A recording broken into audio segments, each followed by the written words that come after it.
और मुन्नी, तुम दोनों को ना आखिरी बार समझा रही हूँ, क्योंकि मुझे ना कहीं जाना है और कालू भैया से कुछ जरूरी काम आ गया है, तो उनसे तो मिलना ही जाना पड़ेगा।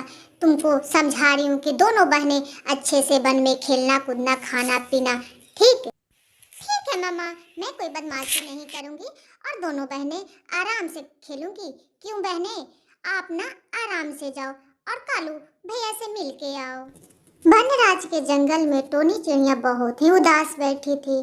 तब उधर से सोनू चिड़िया उड़ते हुए आई और उसके पास बैठ गई।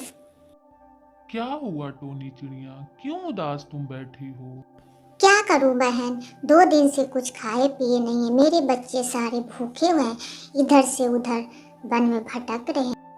इतना बोलकर टोनी चिड़िया एक दूसरे जंगल में उड़ के जा रहे थे। चल दिए और उसके बाद जाते जाते टोनी चिड़िया को कुछ समझ में नहीं आ रहा था और वह बहुत ही थक चुकी थी।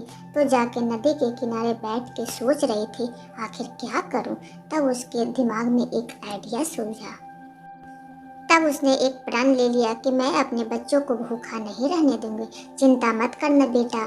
तब उसके बाद टोनी चिड़िया के बच्चे जंगल में खेल रहे थे और टोनी चिड़िया साथ में ही समोसे बना रहे थे। वनराज भैया ने बोला, टोनी बहन तुम क्या बना रही हो? वनराज भैया, मैं अपने बच्चों के लिए गर्मा गर्म समोसे बना रही हूँ। मेरे बच्चे 2 दिन से कुछ खाए पिए नहीं हैं। लो बेटा, तुम लोग भरपेट खाना खाओ।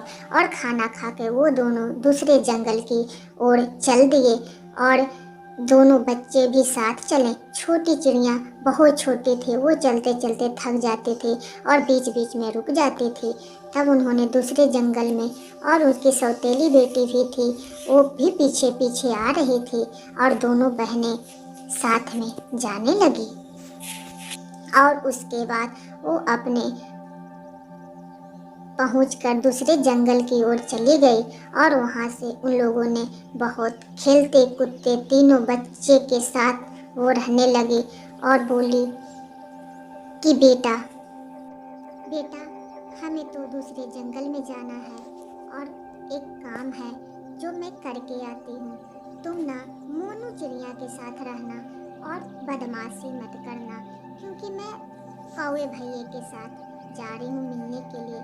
काले कौवे मेरे भैया इंतजार कर रहे हैं बेटा, क्योंकि हम तुमको बता रहे हैं, क्योंकि मोनू चिड़िया को तुम लोग परेशान मत करना। ठीक है मम्मा, तुम जाओ, मैं मोनू चिड़िया को बिल्कुल परेशान नहीं करूंगी।